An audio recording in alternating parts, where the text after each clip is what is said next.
Shalom, good friend. Today I have a nice message to deliver, and I hope you can learn from that.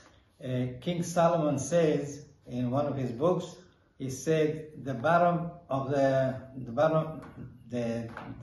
end of the day. King Solomon was a very rich man. He was wise man. He had everything in life, and he said the end of the day, the most important thing is to fear God and to worship God. So דבר הכל נשמע את האלוהים ירא ואת צו שמו. You have to fear God and keep His mitzvot. How do you keep His mitzvot, His commandment?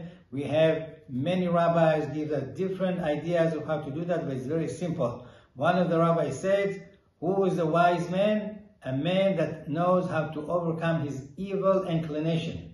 It's very simple thing to learn, but not easy to do. However, we have to do it in a daily basis to overcome our evil inclinations. And the other rabbi said, who is the wise man? A man that can learn from everybody, not only from teachers or rabbi professors. You can learn from everybody, even from little kids, and sometimes even from animals. You'll be surprised. And we have a long list of rabbis that tells us how to behave on a daily basis to make our life easier, happier, and more successful. The bottom line is, as King Solomon says, is to fear God, to watch everything that He told us what to do, and to follow the commandments.